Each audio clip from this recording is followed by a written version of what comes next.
Qué alegría estar hoy aquí acompañándoles, predicando la palabra, quiero decir, acompañándoles desde este lado, desde la predicación, pero como decía la hermanita Lenis, es un domingo especial porque estamos reunidos como iglesia y porque es una bendición definitivamente poder cantar, adorar al Señor, orar los unos a los otros, animarnos con su Santo Espíritu desde donde estamos, porque es así como podemos sentirnos unidos y saber que no hemos dejado de ser iglesia y comunidad, manteniendo ese deseo o el interés en los unos, en los otros y estar aquí reunidos y bueno, saber que estamos juntos en esto. Entonces, gracias hermanita Lenis. Bueno, querida iglesia, queridos hermanos, hermanas, nuevamente digo que es un placer para mí estar aquí, acompañar desde acá, desde este lado, una gran responsabilidad con temor y temblor siempre que lo hago. Le pido al Señor que sea glorificándose en este momento. Como le digo al Señor, habla mi vida, Señor, primeramente para poder entonces hablar de lo que tú has hablado a mi corazón. Entonces, primero, querida iglesia, quiero decirle que hoy pensaba y le decía al Señor que nos fortaleciera en todo el tiempo que falta para seguirnos reuniendo de forma virtual, porque sé que, bueno, lo digo por mí, de modo personal, que no es nada fácil. Aún todavía, uy, Dios mío, me cuesta saber que ha pasado tanto tiempo, Dios mío, y aún continuarán quizás las medidas por algunos meses prolongados, no sabemos hasta cuándo, de pronto hasta cuando ya circule la vacuna de forma masiva o haya una vacunación masiva, que no es seguro en qué tiempo exacto sea. Pidámosle al Señor que sea este año, que no tarde mucho para, bueno, volver a encontrarnos o que digamos el contagio no esté tan disparado, también que el Señor nos ayude a seguirnos cuidando, a seguir siendo prudentes de forma especial. Yo le decía, ay Señor, perdóname por los momentos en que he sido imprudente, en que no me he cuidado, me he expuesto al contagio. Es doloroso saber todos los hermanos en la fe que han partido por esto, por este virus. Así que el Señor nos ayude. El Señor nos ayude a seguirnos cuidando, el Señor nos ayude a seguirnos acompañando desde la distancia, el Señor nos ayude a seguir en este tiempo buscándole así, desde la conexión virtual, pero cada uno desde nuestros hogares, desde cada familia. Entonces, bueno, primero que el Señor nos siga dando fortaleza en lo emocional, en las relaciones familiares, que el Señor nos siga ayudando, acompañando. Sé que no es fácil y bueno, Él está allí en medio de nosotros y nuestras necesidades también, las necesidades de pronto de un empleo digno, las necesidades, no sé, de ver a algún ser querido, de hacer algún viaje, que el Señor nos siga acompañando en medio de esto. Él es nuestra fortaleza y si ya estuvo con nosotros casi un año que cumpliremos en marzo, en esto de la pandemia, nos seguirá acompañando. Esa es nuestra esperanza. Así que Él sea animando y avivando nuestros corazones, querida iglesia. Quería dar ese mensaje antes de comenzar. Y bueno, es una bendición poder saber que estamos acá reunidos, no siendo más. Quiero contarle que este segundo mensaje, esta segunda prédica, que el Señor puso en mi corazón para compartir hoy y que habló a mi vida hace varios meses y fue un texto muy precioso, se encuentra en Hechos. Es un relato que se encuentra en el libro de Hechos. Ya vamos para allá. Entonces le puse como título al mensaje, vamos a evangelizar. Así como cuando uno habla rápido en la costa y no dice vamos a evangelizar, sino vamos a evangelizar. Así vamos. Así como cuando salió la frase de vamos a calmarnos. Bueno, por eso puse ese vamos. ¿Por qué vamos a evangelizar? Porque el mensaje central es sobre la evangelización. Y vamos a ver un relato precioso en el libro de Hechos. Sé que en este tiempo, en los tiempos de eventos ay, eso, vamos a evangelizar. Ni siquiera puedo terminar con el evangelizar, sino vamos a evangelizar. Bueno, decirles, querida iglesia, que sé que en estos tiempos y desde que el Señor Jesús está allá, no está acá en la tierra, digamos, de forma física, está su Santo Espíritu, desde que el Señor está allá en el cielo preparando morada, su venida es inminente, su venida está cerca, pero sabemos que en estos tiempos, ¿no? Y la misma Biblia nos dice, todo lo que se acercará hacia el fin y cada vez nos acercamos al fin a medida que el tiempo va avanzando y sabemos que su venida está inminente. Entonces quiero decir que en estos tiempos, ¿qué hacemos como iglesia?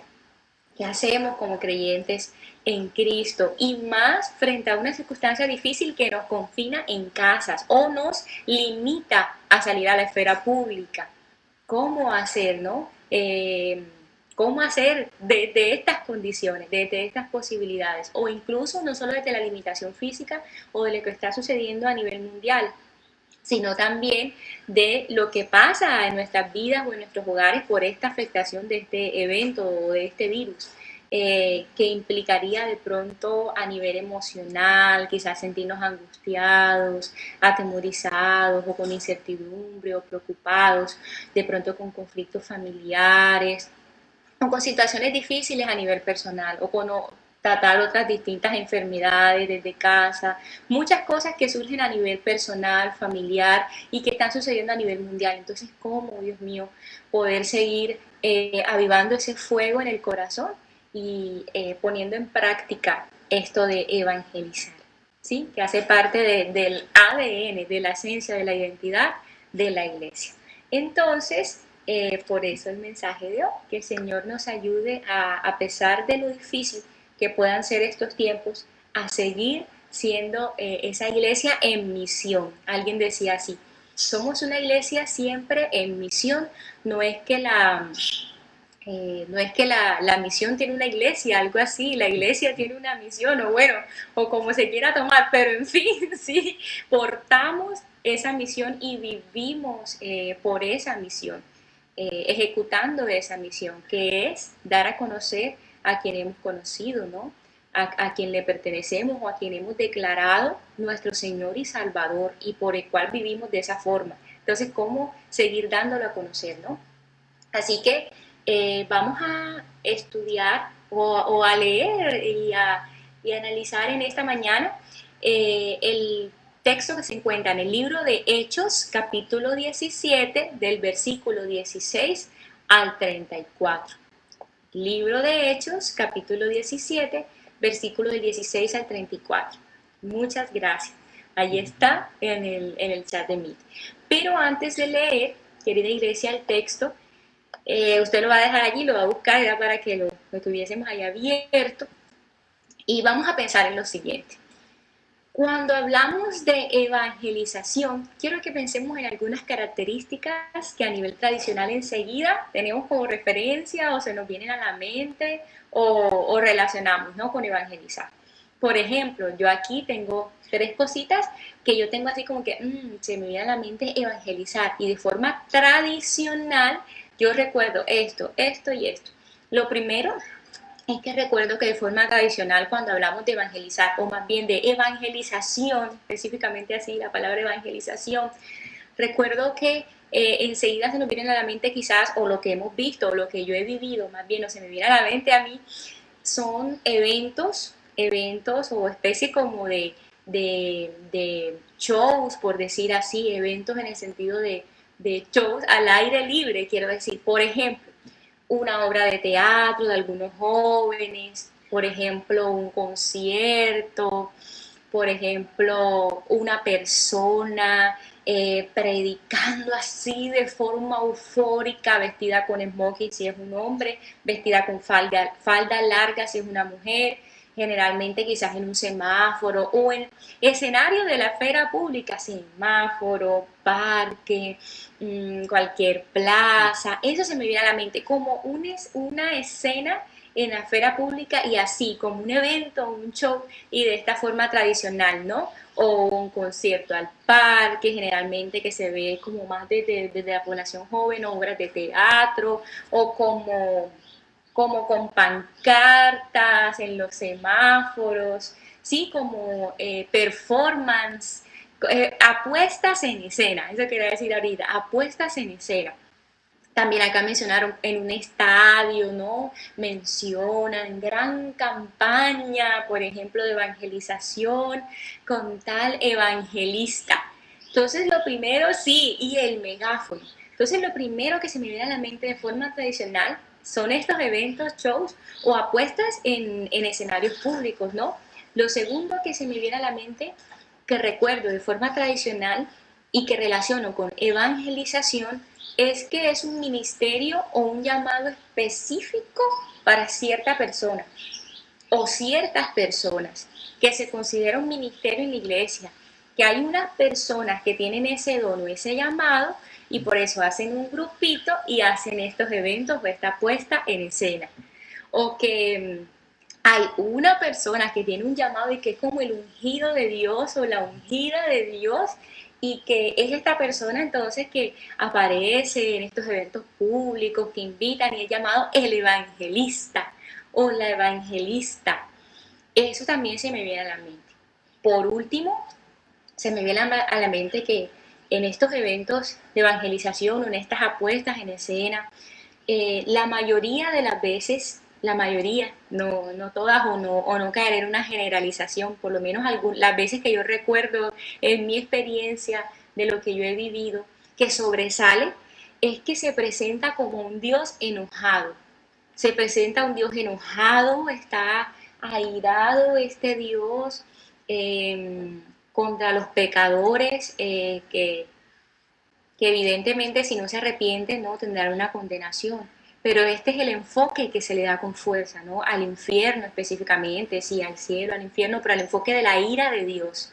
También se presenta como un Dios foráneo, como un Dios lejano, que no conoce la población a la cual uno se está dirigiendo, que no, la población no conoce a ese Dios. No sabe quién es ese Dios, no tiene ni idea, ¿no? Y que Dios es un Dios lejano entonces por sus pecados y por su maldad. Eso es lo que yo recuerdo desde mi experiencia. Entonces, ¿por qué quería compartirles esto, querida iglesia, para comenzar? Para comenzar hablando de evangelización. Porque precisamente a medida que avanza el tiempo, la iglesia debe ser una iglesia que pueda impactar su generación o su siglo, que pueda ser una iglesia, digamos, que responda a sus necesidades vigentes, porque aquí fue donde nos puso Dios, en este tiempo. Si Dios me hubiese querido poner en 1800, lo hubiese hecho. Entonces no tengo de pronto que añorar esa vida en 1800, en 1700, cuando llegaron los misioneros y comenzaron, gloria a Dios por la historia que atesoramos y que nos trajo hasta aquí. Pero tengo que velar y que ver por cómo impactar a mi generación en pleno 2021. Yo, por ejemplo, que soy joven, cada uno desde nuestra posición, joven, de pronto con mis pares, quizás que compartimos gustos, intereses. Entonces, debo pensar Dios mío, cómo la evangelización puedo yo traerla actualmente a mi vida como creyente, como esa iglesia en misión, y cómo puedo no anclarme a lo tradicional en cuanto a formas, sino a lo que dice la palabra, y sino lo que el Señor nos enseña en la palabra, a cómo nos guíe su Santo Espíritu como iglesia y como creyentes. Eso es lo que quiero que hagamos en esta mañana. Entonces, siendo así, después de mirar como que estos puntos de lo tradicional, yo puse acá un punto que dice pensemos, como un punto a reflexionar o reflexionemos juntos. Y puse algunas preguntas para nosotros como iglesia, para mirar entonces a veces este enfoque tradicional que tenemos, que ya lo vamos a mirar en un relato bíblico de evangelización precioso. Cabe decir aquí que es mi favorito en la Biblia, es mi relato de evangelización favorito. Dice entonces la primera pregunta que traje aquí: ¿qué tal si tenemos en cuenta que el evangelizar o la evangelización es una tarea a poner en práctica por parte de todo creyente, más allá de las formas tradicionales?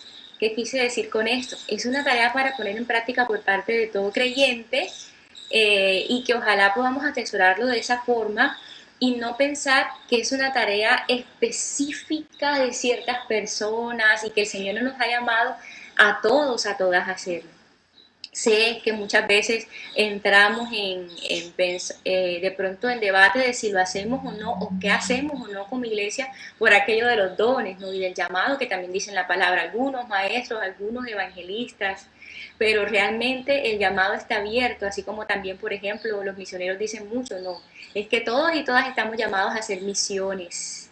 Bueno, el evangelizar hace parte de la misión de la iglesia, ¿sí? El hacer discípulos. Y es un llamado hecho a todo creyente. Es un llamado en el cual usted puede encontrar incluso esa forma en la que usted pueda hacerlo. Eso sí, de pronto lo haremos de formas distintas. Es verdad. Ya vamos a hablar un poquito de eso.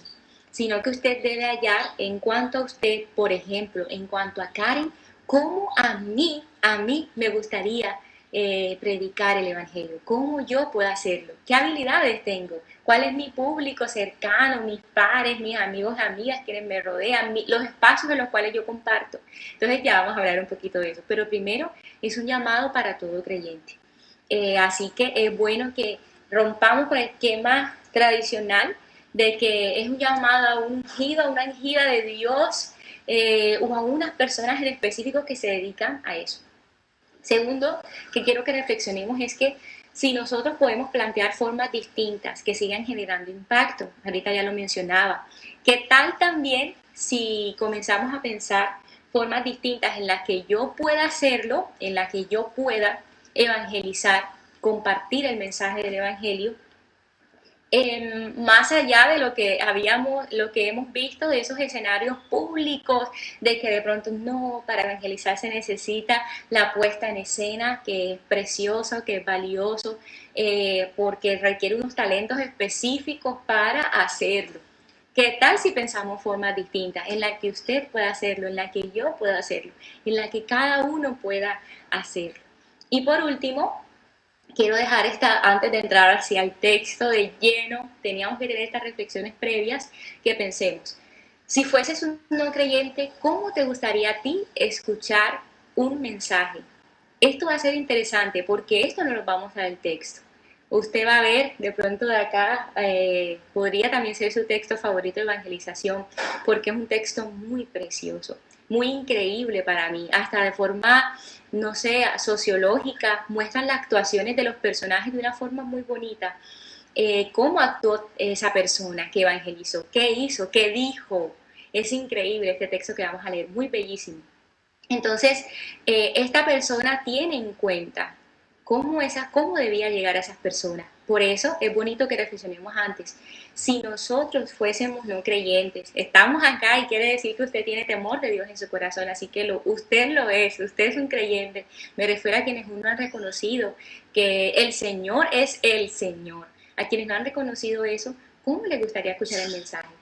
También hice la siguiente pregunta que hace parte de ese punto. ¿Cómo le prestarías atención si fueses un no creyente? Seguramente como te gustaría a ti escuchar un mensaje y darle tu atención si no fueses un creyente, así le va a gustar a tu círculo de influencia. Tengamos en cuenta eso. Como le gustaría a usted, así le va a gustar a su círculo de influencia. Y vamos a volver a estas preguntas al final y a ver entonces cómo podemos accionar para hacerlo, ¿no? Entonces, ahora sí, antes de entrar al texto, quiero decir, amada iglesia, si bien yo traje estos puntos tradicionales a pensar para tener vigencia hoy en día, no quiere decir que estas formas no hayan sido preciosas, efectivas, eficaces, dignas, ni de parte de Dios, porque absolutamente lo fueron. Si hay alguien que participó y se benefició de las campañas, de los conciertos, de las obras de teatro, hasta de las prédicas y semáforos, fui yo. Participé gozosamente y me beneficié de ella y definitivamente escuché palabra de Dios y al Señor presentarse a mi vida por medio de campañas, por medio de oraciones en el parque, y estas formas también pueden seguirse haciendo. La reflexión que yo traigo aquí en este momento es que podamos saber que no es exclusivo a unas personas, a un llamado, y que no debemos limitarnos a esos escenarios. Esa es la reflexión que quiero traer. ¿Por qué? Porque podrían, acá hay un comentario en el chat de un Tomorrowland, creo que se menciona así, ¿no? Con fines evangelistas.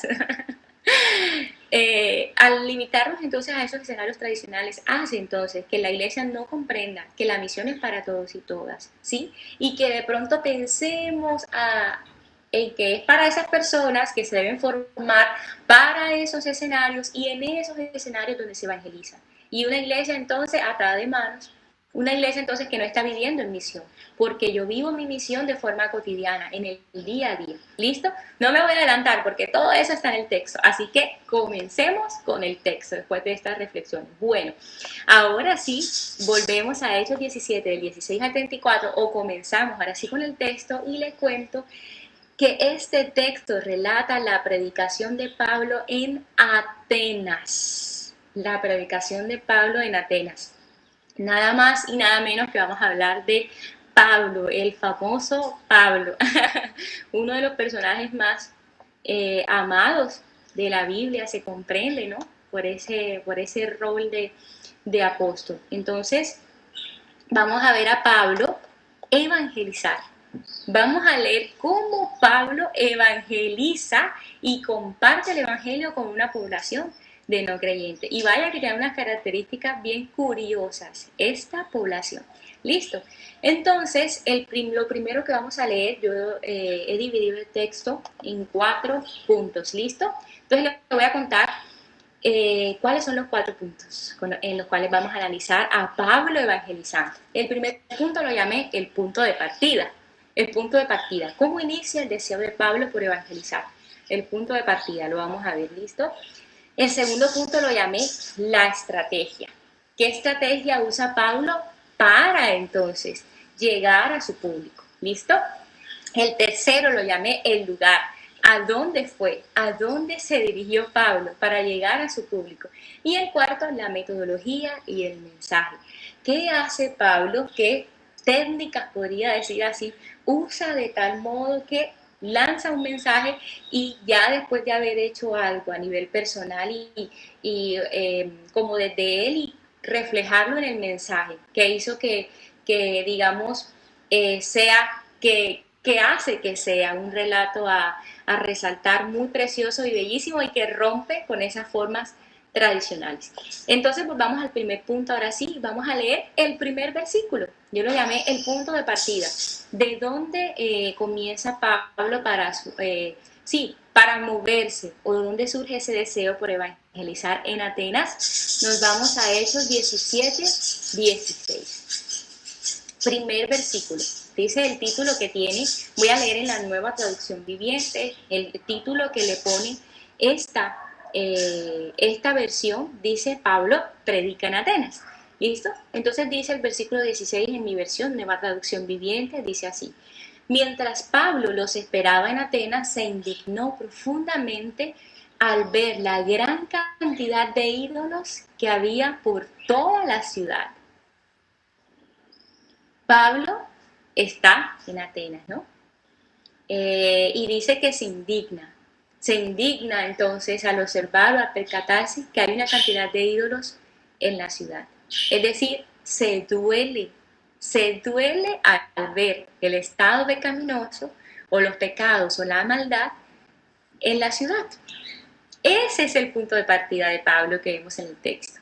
Se indigna por aquello que ve, le duele su corazón, por el pecado que están viendo sus ojos en aquella ciudad. Allí está el punto de partida, querida iglesia. Yo creo que muchas veces nosotros hemos escuchado, y sí, se nos ha dicho o hemos enseñado nosotros mismos o hemos dicho que debemos dolernos por el pecado del mundo, por el pecado que nos azota, incluyéndonos, porque cuando hablamos de pecado, no es el pecado que habita en el otro, no es el pecado que habita en la otra, no es el pecado incluso que habita en aquel, ¿sí? Sino el pecado del cual yo mismo fui esclavo o fui esclava y aún permanezco en una lucha hasta que Cristo venga.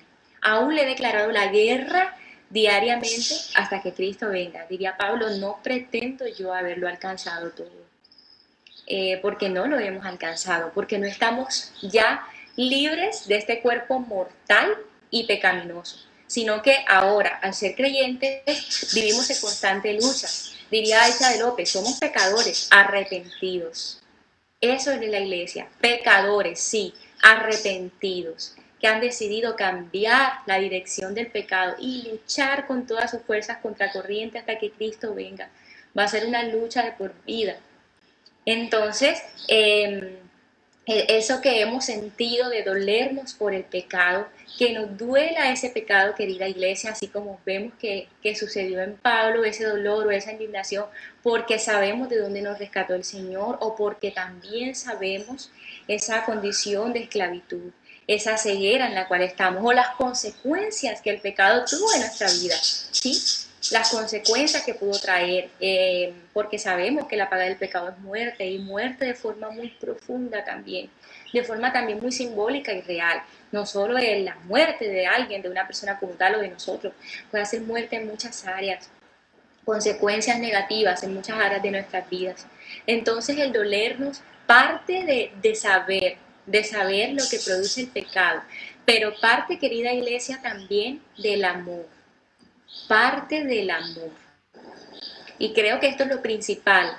O sea, al amar o al comprender el amor del Señor y a comprender ese amor que nos hace libres de esa condición que nos daña o de esa maldad que nos quiere destruir, que nos quiere alejar para siempre del Señor, al ser conscientes de su amor, somos conscientes de eso, quiero decir, al ser consciente del amor del Señor por nosotros y por aquellas personas que todavía se encuentran en esclavitud con sus pecados, podemos dolernos, pero desde esa posición, no desde la posición de condenación y de juicio, de pensar, sí, me duele el pecado de esa persona, o mira cómo está tal población, tal grupo de personas en esa condición pecaminosa, qué terrible y listo, no. De hecho, el texto nos muestra es un dolor que lleva a actuar, es un dolor real que se basa en el amor porque actúa. No es un dolor que se queda allí, ay, sí, me dolió, o qué pesar. No dice, no, a Pablo le dolió ver la idolatría de aquella ciudad y listo. Sucede otro relato. Vamos a ver todo lo que se desencadena del dolor que pueda sentir Pablo, a ver lo que estaba sucediendo en ese lugar. Un dolor que le llevó a actuar, que no se quedó en palabras, o no en palabras, perdón, el texto es el que pone las palabras, sino en palabras que él expresó. Quiero decir que no se quedó en el sentir, ¿no? O si expresó lo que expresó en ese momento, que no lo menciona el relato bíblico, pero no se quedó allí, querida iglesia. No se quedó en el sí. De hecho, voy a decir algo, ni siquiera se queda en la oración sin acción. Y es algo que nos debe mover como iglesia. Es necesario que clamemos y que oremos por los perdidos. Y es necesario que oremos para que el nombre de Dios sea conocido. Por el lugar que queramos orar, por la nación, por el país, por lo que esté sucediendo. Pero si nosotros somos creyentes, debemos orar constantemente y predicar en el círculo cercano que tenemos en nuestras vidas. Entonces no es un dolor o un sentir que se queda allí, tan solo es el punto de partida. Pasamos entonces al segundo punto y continuamos con el texto que ahora es la estrategia que usó Pablo. Y vamos a leer ahora del versículo 17 al 18. Y dice así la palabra de Dios: iba a la sinagoga para razonar con los judíos y con los gentiles, temerosos de Dios, y hablaba a diario en la plaza pública con todos los que estuvieran allí. También debatió con algunos filósofos epicúreos y estoicos, cuando les habló acerca de Jesús y de su resurrección. Ellos dijeron: ¿qué trata de decir este charlatán con esas ideas raras? Otros decían: parece que predica de unos dioses extranjeros. La estrategia que usó Pablo. Ya que veo que hay algunas personas que interactúan en el chat, que es muy bonito, quiero preguntarle a quienes puedan escribir en el chat, ¿qué estrategia vieron que usó Pablo? ¿Qué identifican en el texto? Si quieren voy a volver a leerlo y voy a esperar a ver si de pronto alguien se atreve a escribir. Iba a la sinagoga para razonar con los judíos y con los gentiles, temerosos de Dios, y hablaba a diario en la plaza pública con todos los que estuvieron allí. También debatió con algunos filósofos epicúreos y estoicos. Cuando les habló acerca de Jesús y de su resurrección, ellos dijeron: ¿qué trata de decir este charlatán con esas ideas raras? Otros decían: parece que predica de unos dioses extranjeros. Entonces ya allí escribieron en el chat el diálogo. el diálogo. Imagínense, hablaba nada más y nada menos y algo tan sencillo como hablar o comunicarnos. Hablaba en la plaza pública y también dice que discutía, debatía con ellos, ¿sí? Parte de algo tan sencillo como hablar, querida iglesia, como que hacemos todos los santos días desde que nos levantamos hasta que nos acostamos. Dar un saludo de buenos días, ¿cómo estás? ¿Cómo te ha ido? Entablamos conversaciones diaria y constantemente. Incluso una persona que tuviese alguna discapacidad que no le permitiera hablar como tal, se comunicaría y hablar aún con sus manos. Todo lo que comprende, quiero decir, todo lo que comprende la comunicación, algo tan básico como eso. Y allí empezó a hablar. Qué cosas, ¿no? Y qué sencillo, y qué cotidiano, y qué fácil, quiero decir, o sea, ¿quién no puede hablar en el sentido de que allí sí diríamos, bueno, creo que, creo que podríamos hacerlo si yo hago la pregunta, entonces, queridos hermanos o hermanas, ¿podríamos hacerlo todas las personas? La respuesta sería sí, sí podríamos hacerlo entonces, sí tenemos esa forma de acercarnos a de manera sencilla. Luego nos dice que hablaba diario, ¿no? En la plaza pública con los que estuvieran allí, pero ojo, primero él se iba era a la sinagoga y dice que efectivamente en la sinagoga él intentaba razonar con los judíos o gentiles y hablar de Jesús específicamente, ¿no? El mensaje del evangelio del sacrificio de Dios, de quién es Dios y nuestra condición humana y por eso qué hizo Dios en nuestras vidas, ¿sí? Y su salvación, ¿no? Entonces, al intentar exponer esto, imaginémonos con los judíos y también que estaban gentiles presentes allí, también había cierto, aquí dice razonar o como cierto debate o como cierta forma de deliberar, le he llamado yo, deliberación, ¿no? De sentarse en la sinagoga y también poder conversar con ellos sobre el evangelio y sentar postura, poder compartir lo que Pablo conocía, esa gran noticia que Pablo había atesorado, por la cual había vivido, y también iba a la plaza pública a hablar. Pero ojo, luego también dice que debatía, y debatía con algunos filósofos epicúreos y estoicos. Es por eso que el tercer punto lo llamé el lugar. ¿De dónde a dónde fue Pablo? ¿No? Nos muestra que comenzó en la sinagoga, en un lugar religioso, luego va a una esfera pública, pero luego nos muestra el texto que Pablo va a un aerópago. Vamos a ver qué nos dice el texto y qué es esto de aerópago. Entonces vamos a leer, continuar con la narración desde el versículo 19 hasta el 21. Y dice así: entonces lo llevaron al Concilio Supremo de la ciudad. Ven y háblanos sobre esta nueva enseñanza, dijeron. Dices cosas bastante extrañas y queremos saber de qué se trata. Cabe explicar que todos los atenienses, al igual que los extranjeros que están en Atenas, al parecer pasan todo el tiempo discutiendo las ideas más recientes. Resulta que aquí dice, llevaron a Pablo al Concilio Supremo de la ciudad. Imagínense que la nota que tiene esta versión, nueva traducción viviente, dice que en griego se le menciona areópago, perdón, ahorita lo mencioné mal, areópago, y que es como la sociedad de los filósofos más educados de la ciudad. La sociedad de los filósofos más educados de la ciudad. Y recordemos que el versículo anterior nos decía que comenzó a debatir con filósofos, dice, epicúreos y estoicos, en la plaza pública. Es decir, Pablo comienza en la sinagoga, va a la plaza pública, se encuentra con unos filósofos y comienza a predicarles el evangelio. Imaginémonos, a debatir con ellos sobre el evangelio y se lo llevan al lugar que ellos tenían predilecto para debatir. Se lo llevan a donde están ellos. Imagínense, donde está, es decir, su gente. ¿Qué es lo que dice él? Porque claro, tenían la costumbre, aquí dice de forma muy decente, querían enterarse de la noticia nueva, pero yo digo, caramba, querían saber, mejor dicho, qué está sucediendo, qué nueva noticia y enterarse de todo. Tenían esta costumbre, tenían esa inclinación a querer saber todas las nuevas noticias, seguro, hablando de filosofía, había un deseo por el conocimiento, había un deseo sí, por conocer como tal, simplemente conocer de qué se está hablando, qué conoce la otra persona, por el conocimiento en sí mismo. Y Pablo, que no era un hombre también, no era un hombre, digamos, que no supiera de la cosa, porque Pablo fue un hombre educado, estudiado. Quiero decir que no supiera de la cosa en el sentido que pienso que Pablo sabía moverse en estos escenarios por su proceso que tuvo de educación, o sabía dar, entrar, vamos a decirlo, entrar a personas así, por su educación también, por ahí dijeron en el chat, Pablo era arrestado. Miremos cómo no tuvo temor de ir hasta allá y cómo comenzó haciéndolo así, de la sinagoga, que es ese lugar, digamos, religioso, ese símbolo religioso de la sinagoga, pero parte a la plaza pública y luego al lugar donde están específicamente ellos.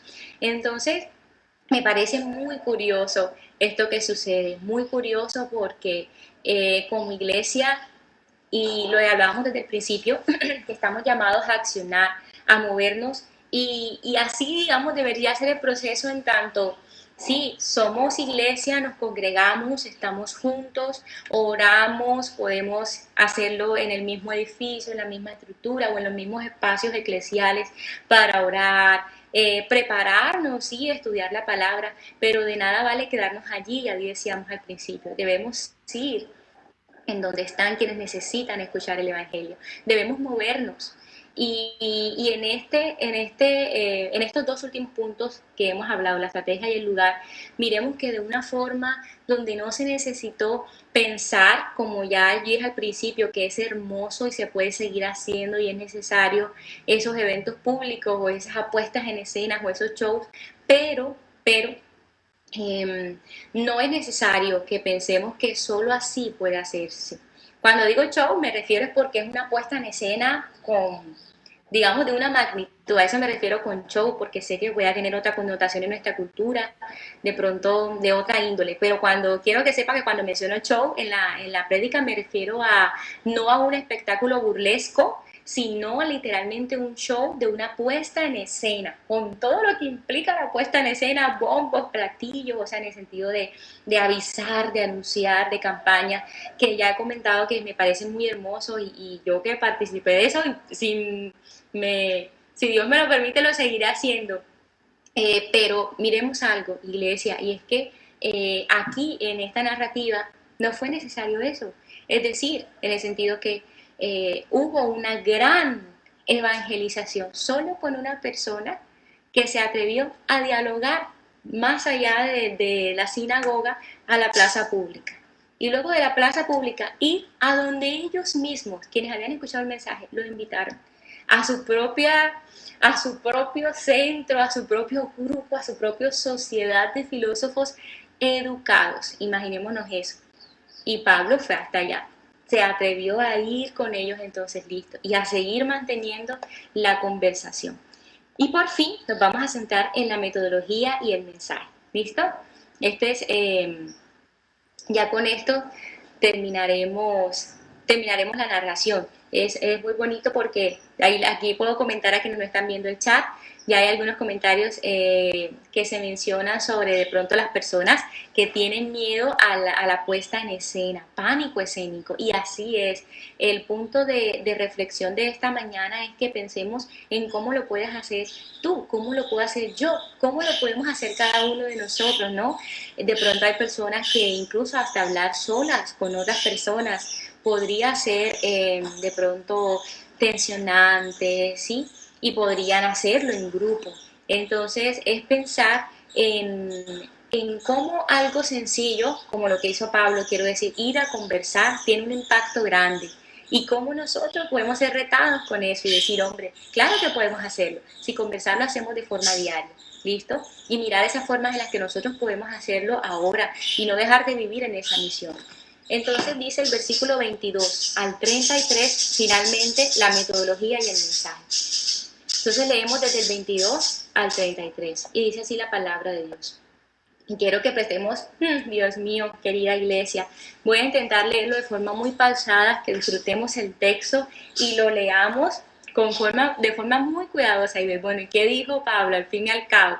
Tanta cara en cada introducción, ¿qué dijo? ¿no? ¿Qué cosas dice que de hecho hizo o analizó? Y en su discurso se refleja. Dice así, del versículo 22 al 33.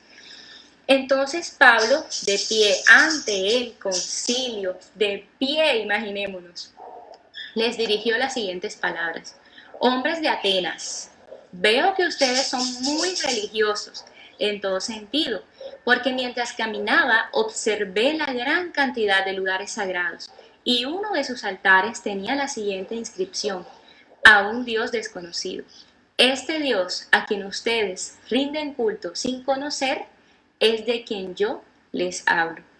Él es el Dios que hizo el mundo y todo lo que hay en él, ya que es el Señor del cielo y de la tierra. No vive en templos hechos por hombres, y las manos humanas no pueden servirlo, porque Él no tiene ninguna necesidad.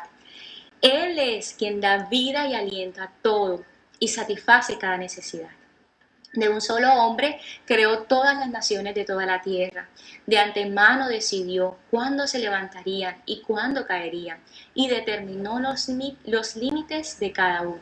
Su propósito era que las naciones buscaran a Dios y quizá acercándose a tientas lo encontraran, aunque Él no está lejos de ninguno de nosotros, pues en Él vivimos, nos movemos y existimos. Como dijeron algunos de sus propios poetas, nosotros somos su descendencia. Y como esto es cierto, no debemos pensar en Dios como un ídolo diseñado por artesanos y hecho de oro, plata o piedra. En la antigüedad, Dios pasó por alto la ignorancia de la gente acerca de estas cosas, pero ahora Él manda a que todo el mundo en todas partes se arrepienta de sus pecados y vuelva a Él. Pues Él ha fijado un día para juzgar al mundo con justicia por el hombre que Él ha designado, y les demostró a todos quién es ese hombre al levantarlo de los muertos. Cuando oyeron a Pablo hablar acerca de la resurrección de los muertos, algunos se rieron con desprecio, pero otros dijeron: queremos oír más sobre este tema más tarde. Con esto terminó el diálogo de Pablo con ellos, pero algunos se unieron a él y se convirtieron en creyentes. Entre ellos estaba Dionisio, un miembro del concilio, una mujer llamada Dámaris y varios más.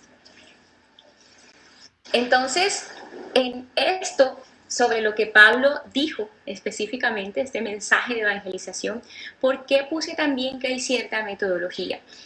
Porque en el discurso se refleja lo que Pablo hizo para llegar a compartirles eso. Pablo se lo dice. Pablo comienza mostrando que observó, identificó y partió de los intereses de ellos y de ellas. Había mujeres allí presentes. Imaginémonos eso. Pablo hizo una lectura tremenda del contexto. Recordemos que cuando Pablo llegó a la ciudad, Pablo se dio cuenta de los ídolos. Pablo se dio cuenta de la idolatría de la ciudad. Ojo, y algo muy tremendo. Y eso está ligado y casi que parece sinónimo de la religiosidad. Es algo que me confrontaba mucho, porque Pablo les dice: ustedes son religiosos. Y cuando habla de religiosidad les está hablando de la cantidad de dioses que tienen y del rendir culto a esos dioses. Y Pablo lo relaciona con la religiosidad. Eso me confrontaba mucho. ¿Cuántas veces aún nosotros como creyentes nos hemos aferrado a la religiosidad, que es idolatría? A todo lo que comencemos a hacer un Dios fuera de Dios. Y esta población que era no creyente era idólatra y era religiosa. Y era profundamente religiosa. Al Pablo darse cuenta de esto, observar, identificar sus intereses, parte desde algo que los identifica a ellos, su religiosidad. Y eso lo usa a favor del mensaje. Les habla desde él quién es ese Dios que ellos de hecho aún tenían desde sus estatuas. Imaginémonos esa escena a mí me produce un poquito de gracia.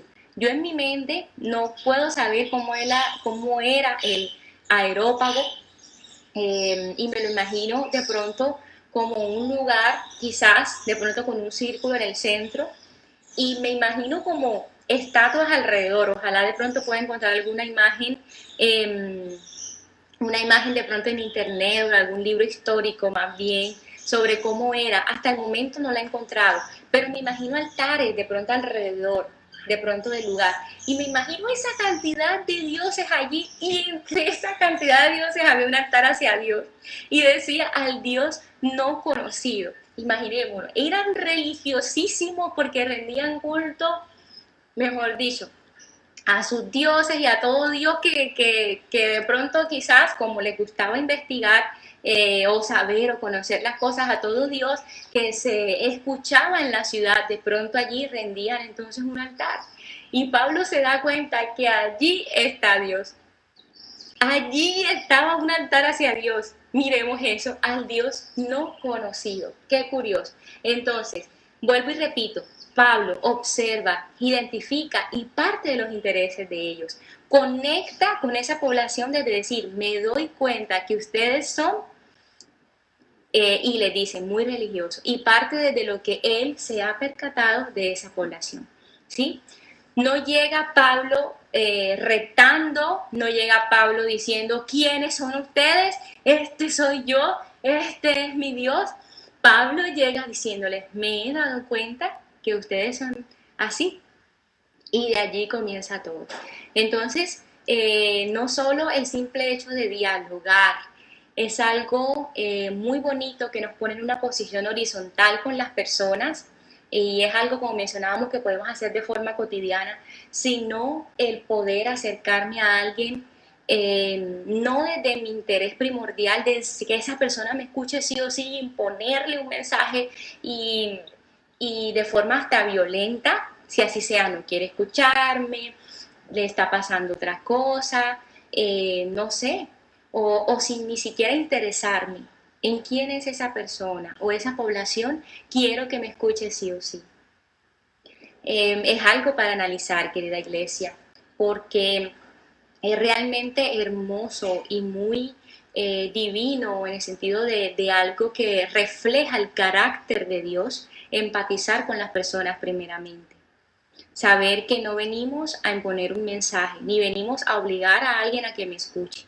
Yo vengo a hablar con alguien, a platicar con alguien, y primero tengo en cuenta quién es esa persona, sus intereses. De pronto puedo saber algún dato curioso, quizás no lo voy a saber todo, o al encontrarme con alguien de pronto en la calle, si en algún momento, quizás recreando el escenario primordial de Pablo, me encuentro en la plaza pública y me siento al lado de alguien que no conozco. Quizás de pronto esa persona está haciendo algo, leyendo un libro, me doy cuenta que lee algo y me interesa por lo que lee. O está jugando con su hijo o con su hija, me doy cuenta que está haciendo algo y la observo y empatizo con lo que es esa persona. O me doy cuenta que está alimentando a las palomas, poniendo un escenario del centro, y empatizo y desde allí parto. ¿Sí? De parto de lo que me doy cuenta que es esa persona o quién es esa persona. Entonces, me parece algo muy precioso para analizar de esta evangelización. Después de que Pablo parte de los intereses y observan quién es y le dice, me doy cuenta de esto de ustedes, y de hecho conecta con el evangelio de decir, me doy cuenta que ustedes tienen un altar al Dios no conocido, un Dios desconocido. Ese es el Dios del cual yo hablo. Pablo encuentra un punto de conexión en la historia de ellos o en lo que ellos eran con el mensaje de Pablo. Pablo no dice voy a traer algo extraño, no quiso partir, digamos, o se dio cuenta que tenía ese chance de enlazar o de partir de algo que de pronto no estuviese relacionado con lo que ellos eran o con lo que ellos hacían, sino que conecta desde allí. Y qué hermoso es que el texto nos diga eso, porque nos sirve y nos da pautas para poder enlazar lo que es, me dirijo a ese grupo de personas con el mensaje que yo quiero compartirle.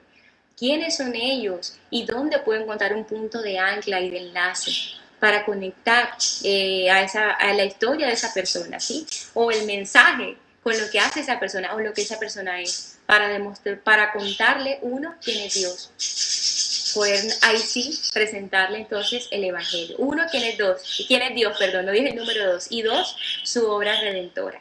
Y vamos a ver que Pablo continúa haciendo eso.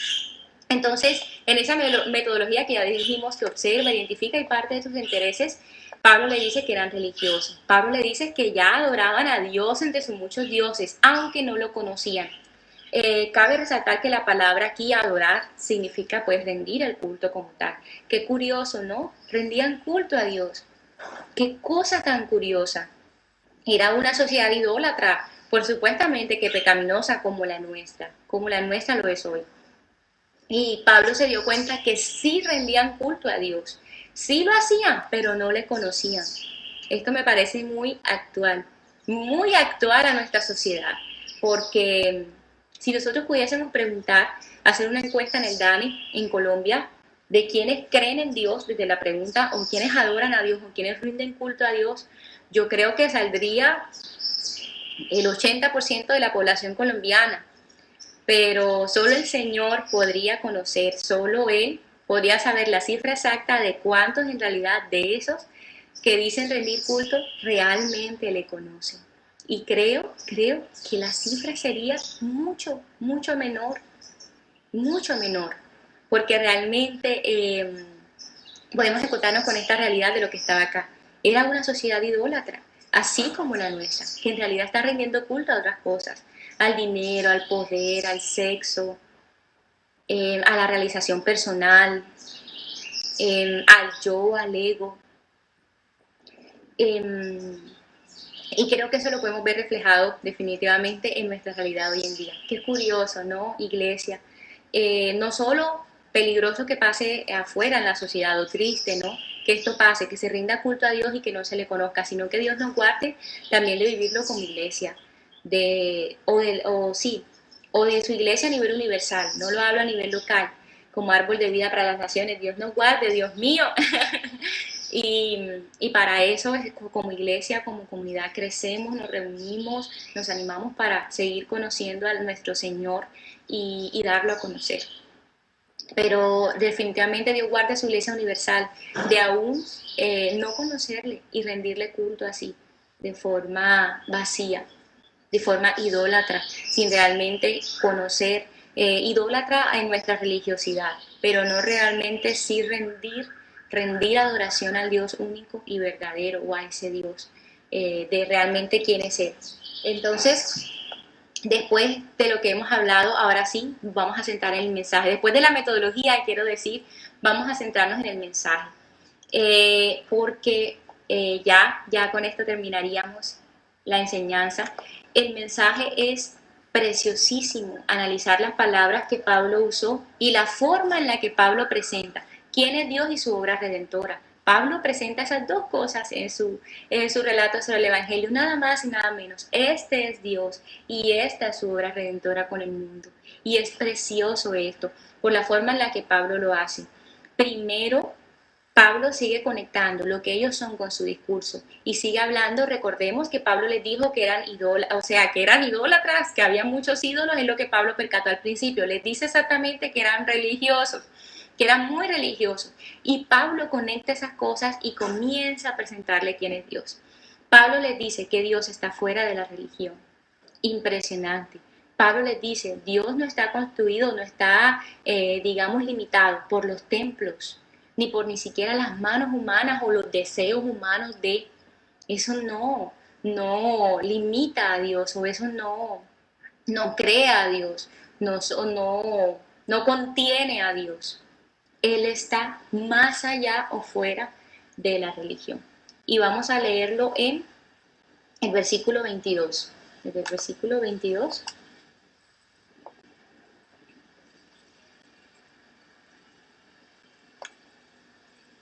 Perdón, desde el 24.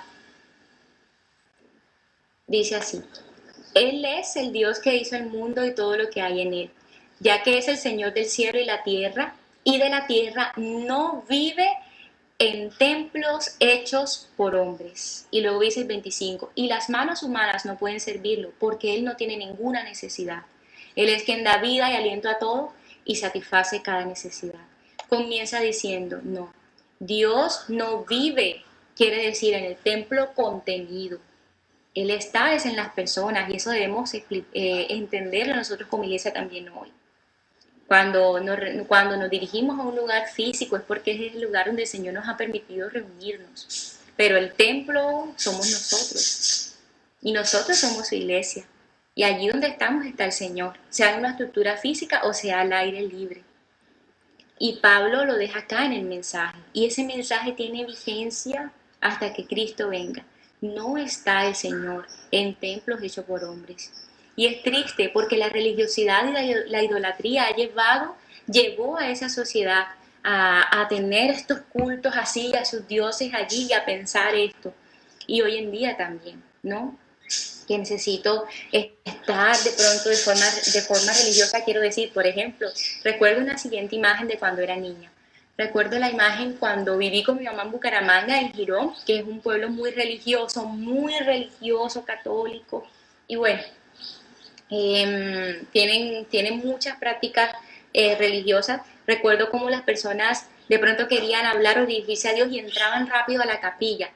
Entraban a la capilla, no sé, de pronto uno escuchaba a las personas pasar, de pronto que necesitaban orar o ir a hacer tal cosa. Yo me sentaba en la plaza y veía cómo las personas enseguida se dirigían, ¿no?, a la capilla, y uno piensa que de pronto no podía hacerlo en ese escenario público, ¿no? Porque él era allá en la capilla y no allí donde estaban ellos y ellas. Entonces Pablo comienza diciéndoles eso. Él primero es el Dios que hizo todo, el mundo, todo lo que hay en él, y se los presenta como Señor del cielo y de la tierra. Es decir, les dice, este Dios único, verdadero, creador y Señor, no habita en los templos hechos por hombres. Conecta quién es Dios como el Dios único, verdadero, creador y salvador de todo. Y dice, y no está aquí, desde esta concepción religiosa de que aquí está contenido, no. ¿Sí? Y no está tampoco supeditado a lo humano en el sentido de que necesitara que los seres humanos le sirvan de forma muy ególatra. Muchas veces, precisamente en nuestros tiempos actuales, he escuchado que personas que se les hace difícil recibir el Evangelio dicen, su Dios es un Dios ególatra. Yo lo he escuchado.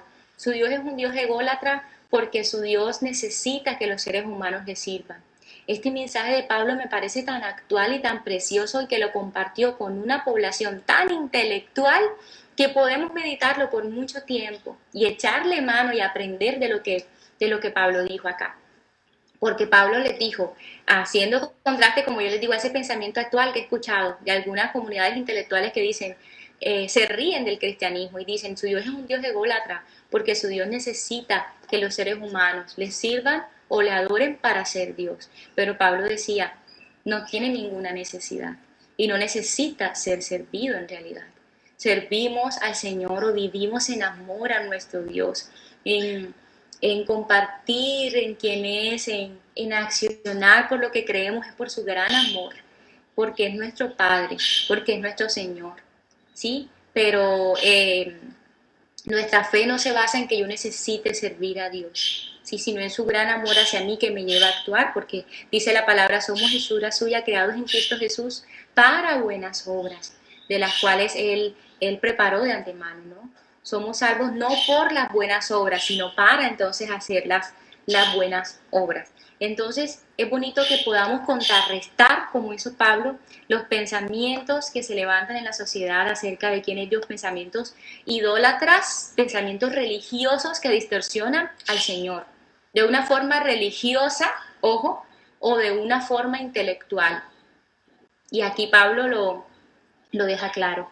Luego, Pablo continúa relatando, querida iglesia, sobre la creación, y comienza contando cómo el Señor crea a partir de un hombre todas las naciones, y aún a las naciones determina, dice Pablo, cuándo se levantarían, cuándo caerían. Les empieza a contar que ese Dios, como decíamos ahorita, es creador y es Señor, y Él es el que ha hecho todo y el que permite todo, aun quien está por encima del poder. Y Pablo habla de naciones, dice, pones límites a cada una.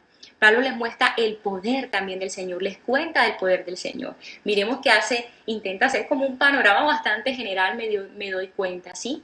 Y luego Pablo continúa diciendo algo muy increíble a esa comunidad a la cual se dirigía. Pablo les dice que Dios era accesible o asequible, me perdonan, no recuerdo cuál cuál de las dos palabras, no sé si las dos se puedan o una de ellas, en este caso, que lo voy a mencionar, pero Pablo les muestra que Dios era cercano a ellos. Pablo les dice que Dios es cercano a ellos. Yo me quedo como que, wow. No es algo muy común de lo que yo recuerdo de las campañas de evangelismo, recordar que Dios estaba allí con ellos o que Dios quiere ser hallados por esa persona, así sea a tientas. No es algo común decirle, nadie está lejos de Dios, sino decir, presentar a ese Dios lejano, a ese Dios enojado. Ustedes no conocen a Dios, pecadores, esto es lo que espera si no hay arrepentimiento, ¿no? No conocen nada de Dios, miren sus pecados. Y esta comunidad era idólatra. Imaginémonos todo lo que idolatraban, si hoy en día nuestra sociedad también lo es, todas las perversidades o maldades. Pablo les dice que Dios no está lejos de ellos, no lo está. Y que el propósito de Dios es ser hallado, en realidad es que lo encuentren. No es un Dios que está lejos y que está pidiendo acérquense hacia mí, en el sentido de, perdón, no quiero acercarme a ustedes, sino que deben venir a donde estoy yo, sino que ese Dios se hizo cercano. Primero a través de Jesucristo, y Pablo lo habla, de ese hombre, ¿no? Por el cual vino la redención, de ese Hijo de Dios. Primero a través de Jesucristo, entonces, y también a través del deseo de Dios y de la bendición, la bondad y la misericordia que ha derramado sobre el mundo y que ellos también habían vivido como sociedad. Miremoslo en lo siguiente. Dice Pablo en el versículo 27. Su propósito era que las naciones buscaran a Dios y quizá acercándose a tientas lo encontraran, aunque Él no está lejos de ninguno de nosotros. Y Pablo se incluye en lo que está predicando. Pablo ni siquiera se dirige de forma retórica. Ustedes, o digamos, como mencionábamos ahorita, de forma incendiaria. Ustedes, pecadores, ustedes están lejos de Dios. Ustedes están destinados al fuego eterno, a la perdición, a la condenación si no se arrepienten. Pablo dice, el propósito de Dios es que sí le busquen y de hecho hasta tientas le encuentren. Dios mío bendito, a veces predicamos el evangelio, comienzo diciéndolo por mí a nivel personal, cuando comencé a predicar pensando que Dios era ese Dios que había dispuesto, claro que sí, ese camino que era Jesús, pero que era un camino perfecto en el sentido que labrado por manos humanas, que había un abecedario y una receta A, B, C, D, E, F, G hasta la Z, debíamos seguir ese paso a paso para hallarle. O sea, como una receta perfecta, no sé si me doy a entender, como un paso a paso, que si no se sigue esa receta, nadie puede encontrar a Dios. Y la única receta dispuesta por el Señor es Cristo. Y de allí aferrarnos a Él y buscarle. Y dice Pablo, incluso a tientas, quizá acercándose hasta tientas, es decir, más allá de lo que creemos como a veces como creyentes de esa receta o ese ABC, es que si tú no buscas a Dios así, si tú no oras a estas horas, de pronto no puedes hallar a Dios, si no es solo en las madrugadas o si tú no ayunas tantas veces, ¿no? Para tú conocer a Dios debes ayunar así todas estas veces, orar estas veces, y les vendemos a las personas en recetas, les vendemos a las personas religiosidad, incluso nuestros mensajes de evangelismo. Y no les hablamos de un Dios que anhela que se acerquen. Búscale, así sea tientas, ora cuando tengas el deseo de orar. Si deseas hacerlo todas las mañanas, todas las noches, claro que sí, búscale en oración. Abre tu Biblia, estudia tu Biblia, hazle preguntas, habla con Dios. Pero no invitamos a una búsqueda así desde el corazón genuina y a una búsqueda de decir, sabes, si tú buscas al Señor y Él es cercano contigo, Él quiere ser hallado por ti. Es que Él quiere ser hallado. Dios no necesita esconderse. Ni es ese Dios airado que no quiere que tú lo halles porque eres muy pecador. Precisamente porque eres muy pecador, al igual que yo, quiere que lo halles. Porque le necesitamos y porque nos ama, quiero decir. Qué hermosa esa forma de predicar. Yo he sido muy ministrada, diríamos, algunas veces por este texto y he aprendido muchísimo de él. Cuando Pablo dice, no, así sea a tientas, pero él quiere ser hallado. Prácticamente dice, búsquenlo. y Él no está lejos de ninguno de nosotros, y Pablo se incluye. Es hermoso eso. No, Él no dice, Él no está lejos de ustedes, porque ya conmigo ya yo tengo todo definido en mi vida, de ninguno de nosotros, así como yo, Pablo. O sea, he conocido al Señor, no está lejos de ustedes como no estuvo lejos de mí.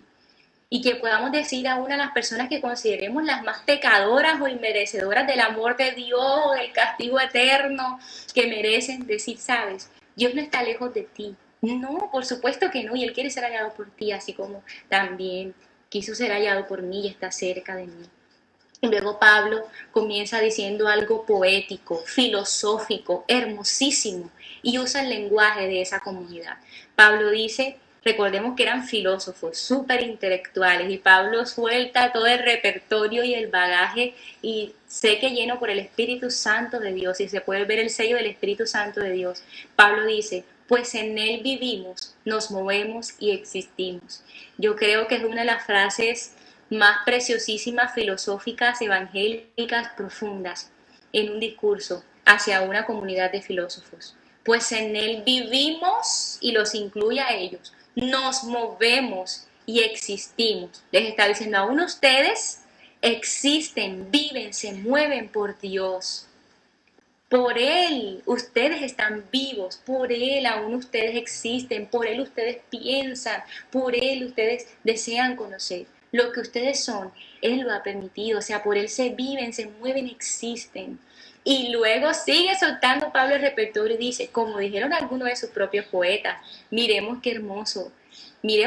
Por eso al principio dijo Pablo, se dijo a esta comunidad, pues tenía el voltaje para hacerlo de manera castiza, tenía la capacidad y la habilidad de dar, dar el diálogo, de dar el debate, diría uno, con ellos. Y Pablo les dice, al conocer a uno de los poetas de Atenas, le dice, como dice uno de sus poetas, usa un recurso de ellos mismos. No sabemos si era creyente o no.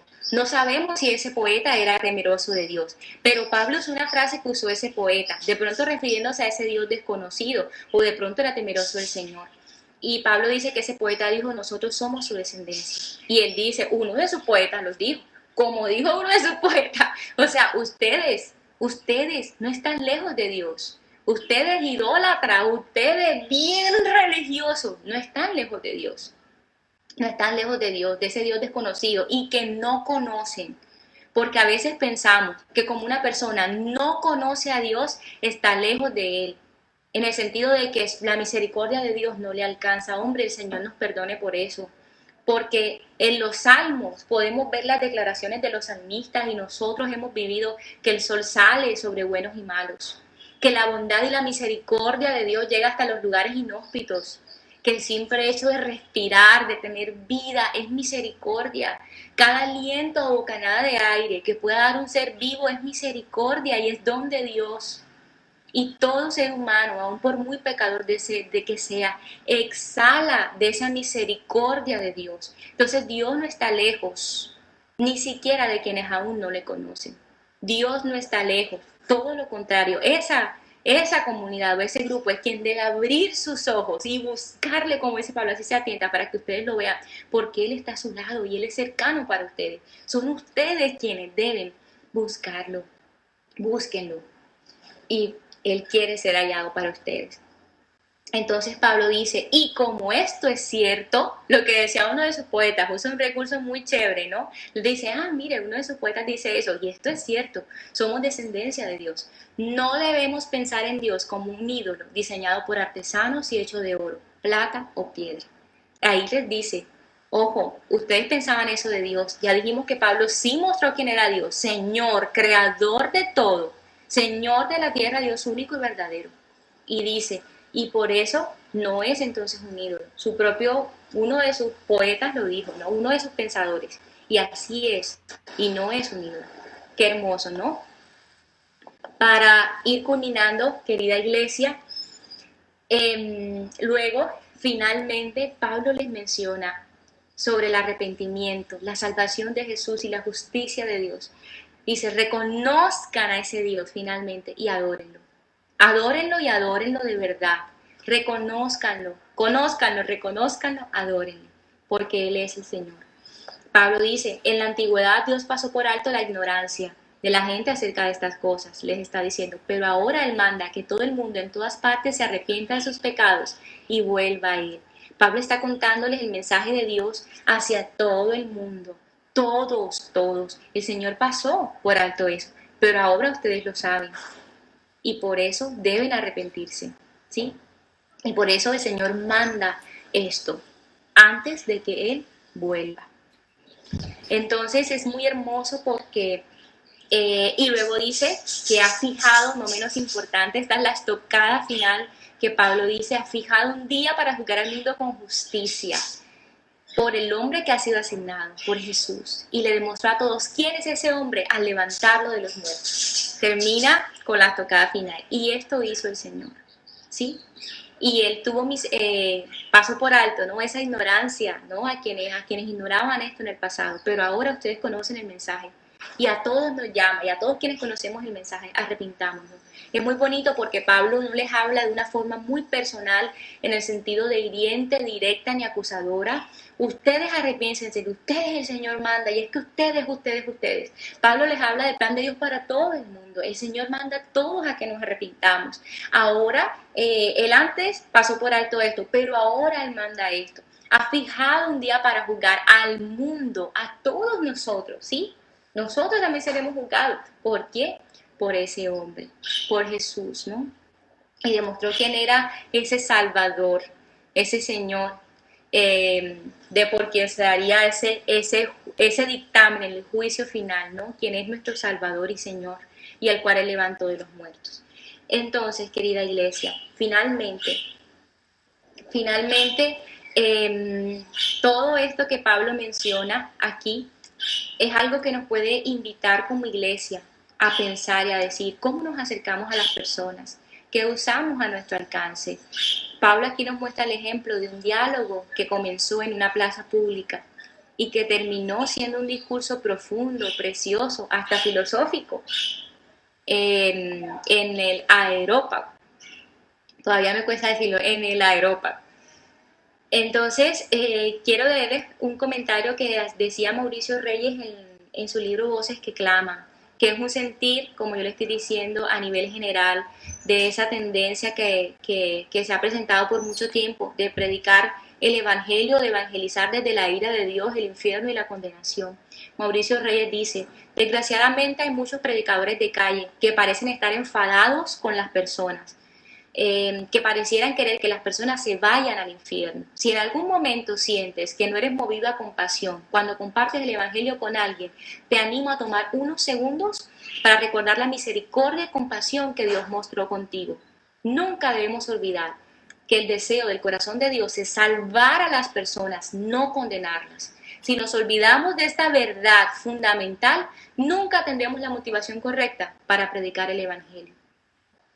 Entonces, querida iglesia, de este punto de partida que hablábamos al principio, del dolernos el pecado por amor y no un dolor que no nos lleva a quedarnos sentados orando, sí, desde nuestras casas, pero no actuar. Es un dolor que nos lleva a movernos. Es un dolor que me lleva a usar las herramientas que yo tengo en la mano. Es un dolor que me lleva a conectar con las personas, a conocerlos, a observarles, a dialogar con ellas y presentarles el evangelio. Fue un escenario tan respetuoso, tan bonito, tan de diálogo, tan de hablar al corazón, que miremos lo que termina diciendo finalmente. Que a ellos no les gustó escuchar de la resurrección del muerto. Ojo, Pablo nunca alteró el mensaje, Pablo nunca cambió el evangelio, predicó de quién era Dios, el único Dios y verdadero, como creador, como Señor, fuera de la religión, como ese Dios poderoso, habló hasta de las naciones, ¿sí?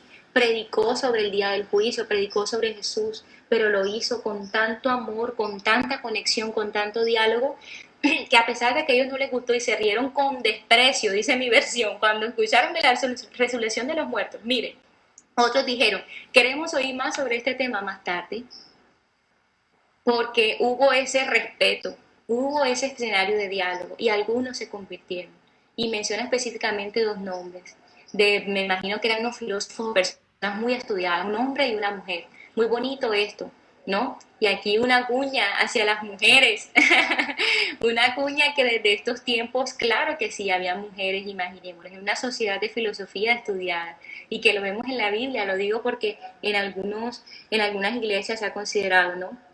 Sobre ese escenario relegado a la mujer en la casa o ese evangelio que solo llega a la mujer desde la casa. Pero aquí había una mujer estudiosa, Damaris, que conoció del evangelio.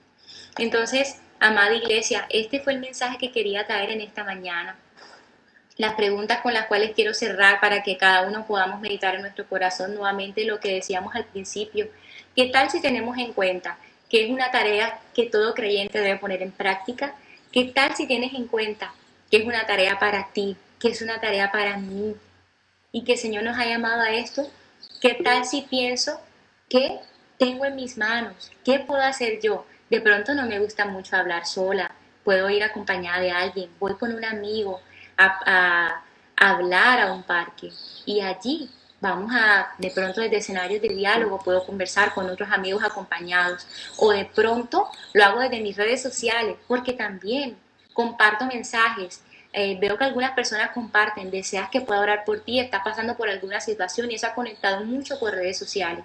Puedo empezar a orar por las personas por redes sociales, preguntar quién tiene alguna necesidad, llevo a algún mercado y desde allí comienzo, o desde alguna necesidad. Entonces, pensar qué cotidiano puedo hacer y no olvidarnos de empatizar con las personas. No olvidamos en la forma en cómo lo estoy haciendo, que Dios no quiere que esa persona se pierda o sea condenada. De antemano no puedo partir de allí. Dios lo que quiere es que esa persona le halle. Dios es cercano a esa persona, su misericordia ya esa persona inhala lo que decíamos, una bocanada de su misericordia a cada instante de Dios. Si ha probado de la bondad de Dios, si ha visto la bondad de Dios, pedirle al Señor que abra los ojos de esa persona y decirle a esa persona, búscale, búscale, porque Él quiere ser hallado y Él es cercano a ti. Eso, la manita Marta puso en el Caribe, gloria a Dios, gloria a Dios. Así que querida iglesia, que este sea un año, un tiempo donde el Señor nos permita ser una iglesia en misión. Cristo viene y como comentaba al principio, su venida está cercana desde que Él subió a prepararnos moradas. Cristo viene. En estos días he escuchado una canción muy hermosa que dice eso, que se llama Él viene y nos recuerda esa palabra preciosa, Maranata. Cristo viene, Él viene y su venida, por supuesto que cada vez está cerca porque los tiempos avanzan, siempre ha estado cerca. No nos durmamos, querida iglesia, seamos una iglesia que vive en misión, que vive siempre con esa misión en el corazón anclada y que da a conocer el Evangelio, porque recordemos que la voluntad de Dios es que nadie se pierda. Muchas gracias, querida iglesia, por escuchar este mensaje. Un abrazo y bendiciones.